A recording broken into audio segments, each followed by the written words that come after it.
صدقہ فطر کے بارے میں رہنمائی فرما دیں. صدقہ فطر کے بارے میں میں نے تفصیلی ویڈیو بھی ریکارڈ کرائی ہوئی ہے. دیکھیں یہ ایک سا آپ نے دینا ہوتا ہے اناج صدقہ فطر. بخاری مسلم میں آیا ہے کہ نبی علیہ السلام نے صدقہ فطر ایک سا مقرر کیا تھا. اناج جو کی شکل میں، گندم کی شکل میں، کھجور کی شکل میں، پنیر کی شکل میں، کشمش کی شکل میں، یہ ساری چیزیں بخاری مسلم میں آئی ہیں. اور ہر بڑے چھوٹے ایون ایک دن کے بچے کی طرف سے بھی، خواہ غلام ہے یا آزاد ہے، مرد ہے، عورت ہے، بوڑھا ہے، بچہ ہے، وہ اس نے ادا کرنا ہے ایک سا. یہ نبی علیہ السلام نے اسے مشروع فرمایا. اور ابو داؤد کے اندر حدیث موجود ہے کہ نبی علیہ السلام نے جو روزہ دار کے روزے میں جو کمزوریاں رہ جاتی ہیں نا، کبھی فوش گوئی ہو گئی، کوئی اور گناہ کا کام ہو گیا، اس کی کمپنسیشن کے لیے مشروع فرمایا اسے کہ ہر شخص نے یہ ادا کرنا ہے. اور صحابہ کرام اسے عید سے پہلے پہلے ادا کرتے تھے، اور پریفریبل یہ کہ بالکل آخری دنوں میں آپ اسے ادا کریں. اب اس حدیث کی طرف آئیں جو بخاری مسلم میں موجود ہے کہ وہ سا کیا ہے. سا ایک پیمانہ تھا میئرمنٹ کا نبی علیہ السلام کے مبارک زمانے کے اندر. ایک سا کے اندر 4 مد ہوا کرتے تھے. جس طرح ہمارے زمانے میں 1 کلو گرام کے اندر 4 پاؤ ہوتے ہیں. 1 کلو گرام ہم کتنا لیتے ہیں؟ 1000 گرام. اور 1 پاؤ کتنا ہے؟ 250 گرام. 250 والے 4 ہوں تو 1 کلو گرام بن جاتا ہے. بالکل اس طریقے سے اس زمانے میں 4 مد مل کر ایک سا بنایا کرتے تھے. اور یہ میئرمنٹ تولنے کے اعتبار سے نہیں ہوتی تھی، ماپنے کے اعتبار سے ہوتی تھی. یعنی گڈویاں بنی ہوئی تھیں. جس طرح ہم بھی بچپن میں کبھی محلے میں وہ بیر بیچنے آتا تھا تو وہ گڈویاں بھر کے نا وہ دیتے ہوتے تھے. آج کل تو تول کے ہوتے ہیں نا، گڈویوں کے ذریعے ہوتے تھے. ابھی بھی گڈویوں والا ہے ماپنے والا. دودھ کے کیس میں 1 لیٹر کا ہم نے پیمانہ رکھا ہوا ہے. 1 لیٹر کے اندر 1000 ملی لیٹر ہوتے ہیں. لیکن ہم غلط العام میں پتہ اسے کیا کہتے ہیں؟ 1 کلو دودھ دے دو. حالانکہ اگر آپ 1 کلو دودھ لے رہے ہیں تو وہ 1 لیٹر دودھ سے کم ہوگا، کیونکہ دودھ کا وزن پانی سے زیادہ ہوتا ہے. ہاں 1 کلو گرام پانی اور 1 لیٹر پانی یہ اپنے وزن میں برابر ہوں گے، کیونکہ وہ 1 لیٹر پیمانہ رکھے یہ گیا ہے کہ سٹینڈرڈ پانی کو مانا گیا ہے کہ پانی کا جو وزن ہے نا 1 کلو گرام جو ہو، وہ پانی جتنا والیوم گھیرتا ہے، جتنی جگہ گھیرتا ہے، اسے 1 لیٹر قرار دے دیا گیا اور وہ پیمانہ بن گیا اس کا. لیکن دودھ تو پانی سے تھوڑا وزنی ہوتا ہے. تو دودھ اگر آپ 1 کلو گرام لیتے ہیں نا، 1 کلو گرام دودھ، تو وہ آپ کو 1 لیٹر پانی یا 1 لیٹر جو دودھ ہونا چاہیے تھا اس سے کم پڑے گا، کیونکہ اس کا وزن زیادہ ہے، وہ پہلے ہی پورا ہو جائے گا. ٹھیک ہو گیا؟ یہ میں نے آپ کو کلیریفائی کر دیا. اچھا اب آ جائیں اس طرف. تو اب عرب ملکوں کے اندر تو یہ آج ظاہر ہے وہ عرب کے لوگ پھر اپنی اس ڈکشنری کو ٹرانسفر کر کے باقی لوگوں کو بتاتے ہیں یہ پیمانے تو ان کے تھے. تو اس میں جو سعودی عرب کی فتویٰ کمیٹی ہے نا، اس نے باقاعدہ اس کی کیلکولیشن کی ہے 2600 گرام. یہ فتویٰ کمیٹی نے جو ڈاکومنٹ نکالا نا، ویسے تو اگر یہ پورا 2500 گرام ہوتا تو ہم کہہ دیتے 2.5 کلو، لیکن انہوں نے نکالا ہے اس کا 2600 گرام، یعنی 2.5 کلو کے اوپر 100 گرام. ایک کیلکولیشن یہ چل رہی ہے.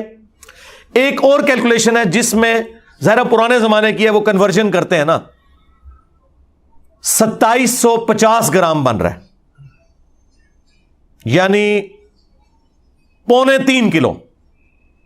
اور ایک تیسری کیلکولیشن میں 2400 گرام بن رہا ہے، جس میں 1 مد 600 گرام کے برابر ہے، تو وہ 4 مد ایک ساتھ مل کے 2400. تو یہ 3 یعنی چل رہے ہیں 2400 گرام، 2600 گرام، 2750 گرام.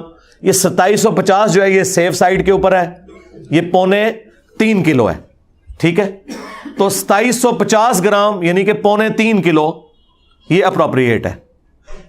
ایک سا 2750 گرام 3.25 کلو. اور اگر زیادہ احتیاط آپ نے کرنی ہے راؤنڈ آف کر لیں, 3 کلو ہی دے دیں. 3 کلو کھجور بھی دے سکتے ہیں, ظاہر ہے وہ تو مہنگی پڑے گی, 600 روپے کلو کھجور آلموسٹ ہے 1800. آٹا کتنا کلو چل رہا ہے جی؟ 150. تو اگر آٹا لیں گے 300 تو 450 روپے بن جائے گا. ٹھیک ہے, کشمش لیں گے تو ہزاروں میں بنے گی, پنیر لیں گے ہزاروں میں بنے گی. اچھا یہ سب پھر وہ آپ نے 3.25 کلو یا 3 کلو سب کے لیے وزن ایک ہی ہے, ایک سا, کیونکہ بخاری مسلم میں ہے کہ ایک سا دیتے تھے اناج, اور پھر ساتھ یہ ہے کشمش, پنیر, کھجور, گندم, جو اناج ہے وہ سارے کا سارا اس میں آتا ہے. وزن وہی رہے گا 3.25 کلو یا راؤنڈ آف کر کے 3 کلو. اور یہ جو میں آپ کو یہ فگر بتا رہا ہوں یہ سنی اور شیعہ کے ہاں کامن ہے. ہاں مسلم شریف میں آتا ہے کہ حضرت معاویہ رضی اللہ تعالیٰ عنہ نے جہاں اور کئی معاملات کے اندر سنت میں اپنی رائے کو داخل کیا, اس میں بھی داخل کر دیا تھا. انہوں نے کہا تھا کہ جی ہمارے والی جو گندم ہے وہ اعلیٰ کوالٹی کی ہے, لہٰذا ہم آدھی گندم دیا کریں گے. تو ابو سعید خدری اس پہ ناراض ہوئے. انہوں نے کہا کہ میں جو چیز رسول اللہ سے سن چکا ہوں اور آپ کے حکم پہ عمل کر چکا ہوں, میں تو مرتے دم تک ایک سا ہی دیا کروں گا صدقہ فطر. تو شکر الحمدللہ ماموں پارٹی بھی ایک سا ہی دیتی ہے آج.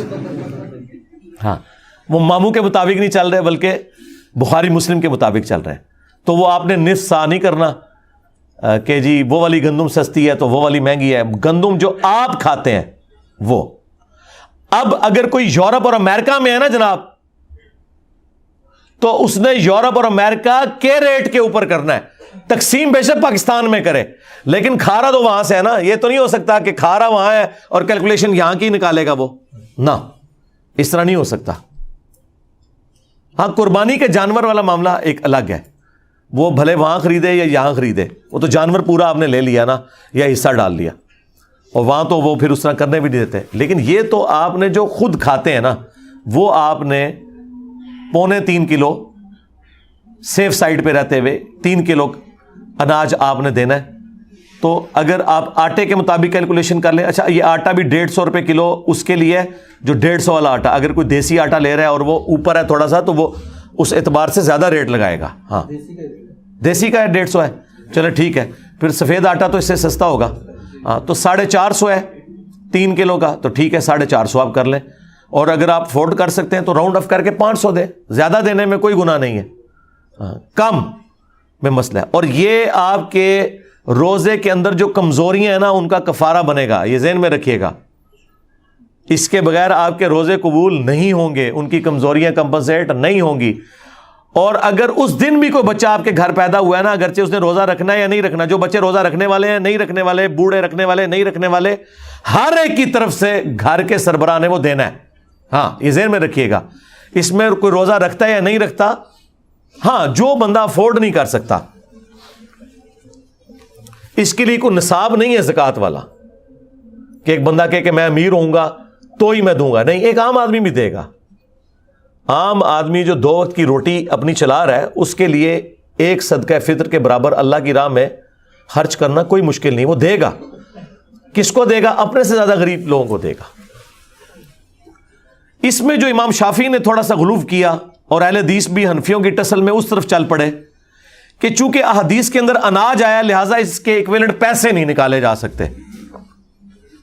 آپ کو پتا ہے یہ بات, اہل حدیث کہتے ہیں کہ اگر کسی نے 2.5 کلو یا 3.25 یا 3 کلو اناج کے پیسے دے دیے تو اس کا صدقہ فطر ادا نہیں ہوگا. حنفی کہتے ہیں نہیں, پیسے بھی دے سکتے ہیں اور آپ اناج بھی دے سکتے ہیں. میرا موقف امام حنیفہ کے ساتھ ہے. یہ جو اہل حدیث نے مسئلہ کھڑا کیا اور امام شافعی سے مستعار لیا حنفیوں کی ٹسل میں, یہ بالکل باطل ہے. مجھے بتائیں اب جتنی آبادی ہو چکی ہوئی ہے, اگر آپ اسے راشن میں ٹرانسلیٹ کرنا شروع کر دیں پھر تو مدرسوں اور مسجدوں کے باہر لا کے بڑی بڑے ٹرک اور کنٹینر کھڑے کرنے پڑیں گے. یہ پاسبل ہے آج کے دور کے اندر. اور پھر جن مولویوں کو آپ مسجد میں جاتے ہوئے پیسے دے رہے ہیں ان سے پوچھیں کہ یار تم نے اتنا جو اکٹھا کیا ہے پیسہ, بعد میں راشن لیتے ہو پھر اس کا؟ ہو سکتا ہے آپ کو کہہ دیں ہم لیتے ہیں, لیکن لیتے کوئی نہیں ہوں گے. کون لے گا یار؟ لاکھوں روپے کے تو انہیں بڑے بڑے کنٹینر گندم کے اور وہ آٹے کے لینے پڑیں گے, اور بوریاں, پھر اس کو تقسیم کرنے کا تکلف کون اٹھائے گا؟ اور یہ آٹا اتنا نہیں ہے کہ یہ خود کھا لیں, کتنا کھائیں گے؟ یہ تو سینکڑوں سال تک کھاتے رہے تو جتنا انہوں نے اکٹھا کیا ختم نہیں ہونا. اور بس وہ پیسے لگا رہے ہیں اپنی گاڑیوں کے پیٹرول کے اوپر اور اپنے گھر کے بجلی کے بلوں کے اوپر. تسی خوش ہو, صدقہ فطر ادا کرتا ہے, تسی ہوندے رہو خوش. تو یہ باطل مسئلہ ہے, اور اس میں میں علمی ان کو اینٹی وینم اور الزامی جواب دیتا ہوں کہ زکوٰۃ جو ہے وہ آپ کی دولت کا 40واں حصہ ہوتا ہے, آپ نے ہر سال نکالنی ہے 2.5%. تو مجھے بتائیں, کیا ہم سونے کی زکوٰۃ جب نکالتے ہیں تو اس سونے کو توڑوا کے اس کا 40واں حصہ دیتے ہیں یا اس کے برابر کرنسی دیتے ہیں اللہ کی بارگاہ میں؟ کرنسی. ادھر کبھی کسی اہل حدیث نے نہیں کہا کہ جی نہیں وہ سونے کے بدلے سونا ہی دینا ہوتا ہے کیونکہ زکوٰۃ تو سونے کے اوپر ہے اور سونا نکالنا ہے, چاندی کے بدلے چاندی نکالنی ہے. وہاں تو کوئی نہیں کہتا. وہ کیا کہتے ہیں جی ایکویلنٹ ہی ہے جی اس کے, ہاں ایکویلنٹ ہی ہے اس کے. تو یہ بھی ایکویلنٹ ہے. ایک غریب آدمی کو آپ راشن ڈلوا دیں, ایک غریب آدمی کو راشن کے پیسے دے دیں, یہ ایکویلنٹ ہے صدقہ فطر کے بھی. اور اس طریقے سے قرآن میں جو ہے کہ روزہ چھوڑنے کا جو فدیہ آپ نے دینا ہے ایک وقت کا ہی کھانا ہے. وہاں پہ میں حنفیوں کے ساتھ نہیں ہوں, حنفی کہتے ہیں 2 وقت کا کھانا ہے, خود سے انہوں نے دین میں داخل کیا ہے. وہاں اہل حدیث کا موقف ٹھیک ہے. دیکھیں ہم تو بیلنس چلتے ہیں, جس کی جو بات درست ہے اس کو صحیح کہتے ہیں. کہ قرآن میں جب آیا نا کہ آپ نے روزے کے بدلے فدیہ دینا ہے, تو قرآن کو کوئی آر نہیں تھی یہ کہنے میں کہ 2 وقت کا کھانا. آج کل تو بھائی 3 وقت کا کھانا ہے, ہم تو 3 وقت کھاتے ہیں عموماً. تو قرآن نے کہا کہ آپ نے مسکین کو فدیہ دینا ہے جو اوسطاً تم کھاتے ہو. تو اس کا مطلب ایک عام آدمی بھی, ایک گورا بھی پہلی دفعہ جب قرآن پڑھے گا نا تو اس کا مطلب یہی لے گا کہ ایک مسکین کو 1 وقت کا کھانا کھلانا ہے. حنفیوں کا 2 وقت کا کھلانا باطل ہے کیونکہ آج کل تو ہم 3 وقت کھا رہے ہیں. پھر ہر زمانے کا, ہر علاقے کا اپنا کلچر ہے. وہ بات ٹھیک ہے کہ ایک کھانے کے ایکویلنٹ, خواہ اسے کھانا کھلا دیں مسکین کو, خواہ اسے اتنی رقم دے دیں. اور یہی موقف تمام کفاروں کے لیے ہے, وہ 60 مسکینوں والا ہو, خواہ وہ 1 مسکین والا ہو, سب کا ایکویلنٹ یہ ہے کہ آپ پیسے بھی دے سکتے ہیں اور کھلا بھی سکتے ہیں. یہ آپ کی مرضی ہے, یہ اس کے اندر ٹالرنس موجود ہے. لہٰذا میں صدقہ فطر کے حوالے سے بالکل کلیئر ہوں. اگر آپ پیسے بھی دیتے ہیں کوئی ایشو نہیں ہے, اور جو لوگ زیادہ افورڈ کر سکتے ہیں وہ 3 کلو یا 3.25 کلو کشمش کی رقم کیلکولیٹ کریں. اب مجھے تو اس کی قیمت پتہ ہی نہیں کہ اس وقت کیا ہوگی, کیونکہ ہم تو اس طرح یہ کوئی آئٹم نہیں ہے, یہ تو چھٹانک برابر لیا جاتا ہے, اتنا مہنگا ہے, تو وہ ہزاروں میں بن رہا ہوگا. پنیر, چلے پنیر کی تو ہم کیلکولیشن کسی حد تک کر سکتے ہیں اس اعتبار سے کہ دیسی گھی کا کیا ریٹ چل رہا ہے جی آج کل, 3000 روپے کلو, تو 9000 روپیہ ہوگا اگر آپ دیسی گھی بھی دے سکتے ہیں. یہ بھی وہ ساری مصنوعات ہیں جو آپ کے کامن یوز میں. تو کسی کو زیادہ شوق ہے خرچ کرنے کا اور اسی مد میں, تو 9000 روپیہ ایک گھر کے فرد کی طرف سے بے شک دے. 3 کلو دیسی گھی, جو چیزیں آپ کے کھانے کے یوز میں ہیں, اناج کی شکل میں ہو, کیونکہ وہاں پنیر آیا تھا نا, تو وہ آپ دے سکتے ہیں. وہ آپ کی مرضی, جس طریقے سے آپ مرضی کریں, وہ اللہ تعالیٰ نے آپ کو ٹالرنس دی ہوئی ہے. لیکن بہتر یہی ہے کہ آپ وہی چیزیں جو احادیث کے اندر آئی ہیں, جو کشمش, پنیر, گندم اور اسی کی فارم آٹا, کھجور, یہ آپ دے سکتے ہیں. کھجور کی کیلکولیشن چلے آسان ہے, جو اچھی والی تھوڑی سی نارمل کھجور ہے وہ 600 روپے کلو ہے, تو 1800 بن گیا. چلے 2000 روپے آپ فیکس دے دیں. ضروری ہے آپ نے 500 دینا, 2000 بھی دیں فیکس. اور ہر گھر کے ہر فرد کی طرف سے آپ نے دینا ہے. جو بیچارے افورڈ نہیں کر سکتے وہ نہ دیں, وہ لے لیں. ہاں ظاہر ہے اللہ تعالیٰ نے بیلنس کیا نا, زکوٰۃ دینے والے جبھی اپنی زکوٰۃ دیں گے جب کوئی لینے والا بھی موجود ہوگا. ہاں تو وہ لے لیں اگر نہیں دے سکتے. لیکن اگر وہ افورڈ کر سکتے ہیں تو وہ اپنے سے غریب لوگوں کو دیکھیں. دنیا میں ہر غریب آدمی سے نیچے بھی کوئی غریب آدمی موجود ہوتا ہے, صرف آپ کو نظر نہیں آ رہا ہوتا کیونکہ آپ نے چشمہ اپنا لگایا ہوا ہوتا ہے. اس لیے مسلم شریف میں حدیث ہے, نبی علیہ السلام نے فرمایا ہمیشہ اپنے سے نیچے والے لوگوں کو دیکھو, یوں تمہیں اللہ کی نعمتوں کے اوپر قناعت نصیب ہوگی, صبر آ جائے گا. اوپر نہ دیکھو, اوپر کا تو اینڈ ہی کوئی نہیں ہے. اچھا اوپر جہاں دیکھنا چاہیے وہاں اوپر دیکھتے ہی کوئی نہیں, اور وہ ہے آخرت کے معاملے میں. ادھر کہتے ہیں بڑے گناہگار ہیں جی, کتنے نبی صلی اللہ علیہ وسلم انہوں نے صحابہ, ٹھیک ہے, یعنی وہ یہ کہہ رہے تھے ابو جہل پڑھنا جائے, سانو یہ نہ کہو کہ ابو بکر عمر عثمان و علی کے راستے پہ چلے. جہاں ہمیں کوشش کرنی چاہیے اعلیٰ درجے کی کہ ہم پیغمبروں کا پڑوس جنت میں حاصل کریں, وہاں کہتے ہیں سیدھے بڑے گناہگار ہیں, اور دنیاوی معاملات میں دوسری طرف چل پڑتے ہیں. یہ انسان اپنے آپ کو دھوکہ دے رہا ہوتا ہے, اس سے زیادہ کچھ نہیں ہے. اور نبی علیہ السلام نے بالکل اپوزٹ اس کے تعلیمات دی ہیں. بخاری مسلم میں حدیث ہے, اے اللہ محمد اور آل محمد کو بس اتنا ہی رزق دینا کہ ان کی روح اور جسم کا رشتہ برقرار رہے, بس سانسیں میری چلتی رہیں, اتنا رزق کافی ہے. ہاں, بخاری مسلم دونوں میں حدیث ہے. عائشہ سلام اللہ علیہا کہتی ہیں کہ بعض اوقات 1 مہینہ, بعض اوقات 2-3 مہینے بھی گزر جاتے تھے, ہمارے گھر چولہا نہیں جلتا تھا, 2 کالی چیزوں کھجور اور پانی کے اوپر گزارا ہوتا تھا, اور وہ بھی ٹنوں ٹن نہیں, 2 کھجوریں صبح 2 شام کے وقت, یہ ٹوٹل خوراک تھی. اور ایک میٹھا پانی کا پیالہ جو اس زمانے میں کئی میلوں سے پیدل بھر کے لانا پڑتا تھا, تکلیف دہ کام تھا, اس لیے پانی بھی کوئی تھوک کے صاف سے نہیں تھا جو آج آپ ٹوٹیاں کھول دیتے ہیں. پانی میٹھا بھی ایک ایشو تھا. یہ ٹوٹل ان کا ایک سرمایہ تھا. اور پھر وہ رکت انگیز حدیث جو بخاری مسلم کی ہے, جب نبی علیہ السلام اپنی بیویوں سے ناراض ہو کے گھر کے اوپر والے حصے میں شفٹ ہو گئے, جس میں صرف ایک مشکیزہ کونے میں لٹک رہا تھا اور ایک برتن پانی والا اور ایک چٹائی, اور اس پہ نبی علیہ السلام آرام فرماتے, اور آپ کے اوپر کرتا بھی کوئی نہیں تھا, صرف تہمت باندھی ہوئی تھی, آپ لیٹے ہوئے ہیں. حضرت عمر اجازت لے کے جب گئے, آپ نے ایلا کیا تھا, 1 مہینے تک بیویوں سے ناراض ہوئے تھے کیونکہ بیویوں نے ڈیمانڈ کی تھی کہ اب تو ہمیں وسعت ہو چکی ہے, ہمارا خرچہ بڑھائیں, لیکن حضور تو فقر کی زندگی گزار رہے تھے. اور پھر اللہ تعالیٰ نے اپنے نبی کا ساتھ دیا ہے, ان کی بیویوں کا ساتھ نہیں دیا. سورۃ الاحزاب کی آیات نازل کی کہ اے نبی اپنی بیویوں سے فرما دو کہ اگر تم دنیا اور اس کا مال چاہتی ہو تو آؤ میں تمہیں یہ مال دے کے رخصت کر دیتا ہوں, طلاق دے دیتا ہوں, اور اگر تم اللہ, اس کا رسول اور آخرت کا گھر چاہتی ہو تو اسی طرح گزارا کرنا ہوگا, کیونکہ اجر بھی تو ڈبل ہونے والا ہے نا. تو نبی علیہ السلام 1 مہینے تک ناراض رہے گھر کی چھت پہ. اسی میں ہی حدیث میں بخاری مسلم میں آتا ہے کہ سیدنا عمر نے جا کے اپنی بیٹی کو بھی ڈانٹا, سیدہ حفصہ کو, باقی بیویوں کے ساتھ بھی جا کے تھوڑی مس ہینڈلنگ کی. بعد میں وہ پھر پچھتاتے بھی تھے, مجھے کیا یہ رائٹ پہنچتا, چلو میں اپنی بیٹی کو تو ڈانٹ سکتا ہوں, باقی بیویوں کو میں کیسے. لیکن وہ حضور کی محبت میں آپ پتہ ہے حضرت عمر تو پھر میرے سے زیادہ جذباتی تھے. تو اب وہ کہتے ہیں کہ میں نے ارادہ کیا میں حضور کو کوئی ایسی بات کروں کہ حضور مسکرائیں, کیونکہ آپ تو بڑے سیریس موڈ میں بیٹھے ہیں.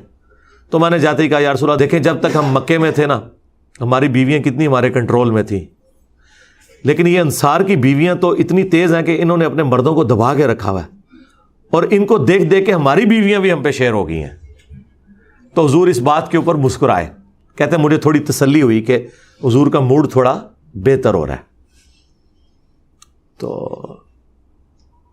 پھر انہوں نے گپ شپ شروع کر دی. پھر نبی علیہ السلام کی جب وہ حضور پھر اٹھ کے بیٹھے جب, تو آپ کے کندھے کے اوپر چٹائی کے نشان تھے, اوپر کرتا بھی نہیں تھا, یا اگر چادر تھی تو چادر تو پھر اس طرح لی جاتی ہے تو احرام کی شکل میں بعض اوقات تو وہ نشان. حضرت عمر نے رونا شروع کر دیا کہ یا رسول اللہ آپ اللہ کے رسول ہیں اور آپ کی یہ حالت ہے, اور کیسر و کسرا دنیا کے مزے لوٹ رہے ہیں, اور آپ اللہ کے پیغمبر ہو کر دنیا اور آخرت میں انسانیت کے سردار ہو کر آپ کی حالت ہے. تو نبی علیہ السلام نے ایک جملہ بولا, بڑا سخت جملہ تھا. آپ نے فرمایا لگتا ہے عمر دنیا کی حقیقت ابھی بھی تم پر نہیں کھلی. باقی بابے تو شاہی کوئی نہیں, تبھی تو یہ نذرانے بٹور رہے ہیں. حضرت عمر پہ تو پھر بھی کھل گئی یہ جملہ سن کے, ان پہ آج تک نہیں کھلی, آج تک آپ کے چندے بٹور رہے ہیں, آپ کے چندوں کے اوپر عیاشیاں کر رہے ہیں, اور آپ کہتے ہیں ہمیں کچھ دیں گے, آپ ان کا چندہ بند کریں گے روڈوں پہ آ جائیں گے. ہاں وہ کہنے سے نا بابا جی کے لوہر ایک بابا پال رہے ہیں, میں کہ بابے کا چندہ آج بند کرو, انہاں مزاراں تے کتے پھرن گے, صفائی کرنے والا بھی نہیں تانوں لبے گا. ہاں لنگر کھوانا دور دی گل, کتے پھرن گے اتنے. نبی الاسلام نے فرمایا لگتا ہے عمر ابھی بھی دنیا کی حقیقت تم پر نہیں کھلی، کیا تم اس بات پہ راضی نہیں ہو کہ کیسر و کسرا یعنی رومنز اور پرشینز کے بادشاہ دنیا کے مزے لوٹیں اور ہم آخرت کی سعادت لوٹیں؟ سرکار یہ جملے پھر حضرت عمر نے ایسے پلے باندھے ہیں کہ اپنے دور خلافت میں نہ حرام کھایا ہے نہ کسی کو کھانے دیا ہے، ہاں ٹنڈ کے رکھا ہے۔ اسی لیے حضرت عمر کی وفات کے بعد فتنے شروع ہیں۔ انہوں نے بنو امیہ کو چھپانے کے لیے کہا کہ حضرت عثمان کی وفات فتنوں کا آغاز ہے، نہیں، حضرت عمر کی شہادت۔ بخاری مسلم میں حدیث ہے میری امت اور فتنوں کے درمیان دروازہ عمر ہے، جب یہ دروازہ توڑ دیا جائے گا تو امت پہ فتنے شروع ہو جائیں گے۔ اور وہ فتنہ یہ تھا کہ حضرت عمر کی زیرو ٹالرنس تھی، یعنی کہ مجھ سے زیادہ سخت تھے، وہ نہ حرام کھاتے تھے نہ کھانے دیتے تھے، زیرو ٹالرنس تھی، مینجمنٹ بڑی اسٹرانگ تھی۔ حضرت عمر کی شہادت کے بعد وہ معاملات اس طریقے سے strictly managerial point of view سے نہیں چل سکے، اس لیے حضور نے فرمایا تھا کہ میری امت اور فتنوں کے درمیان دروازہ عمر ہے۔ اور حضرت عمر نے خود کہا کہ وہ فتنہ جو سمندر کی موجوں کی طرح اس امت پہ آئے گا وہ حضرت عمر خود تھے، ان کی وفات کا ہونا، ان کی شہادت کا ہونا۔ اور بخاری مسلم میں الفاظ ہیں، حذیفہ بن یمان رازدار رسول یہ حدیث بیان کر رہے ہیں کہ وہ دروازہ توڑا جائے گا، کھولا نہیں جائے گا، یعنی حضرت عمر کو قتل کیا جائے گا۔ اور میرے نزدیک تو حضرت عمر کے قاتلین بھی بنو امیہ ہیں، اس کے بینیفیشری بھی، اور ان کو لانچ کرنے والے بھی یہ بنو امیہ ہی ہیں، یہ الگ سے ایک ٹاپک ہے۔ صلو علی محمد وآل محمد، اللہم صلی علی محمد وعلی آل محمد واصحاب محمد وازواج محمد اجمعین الی یوم الدین۔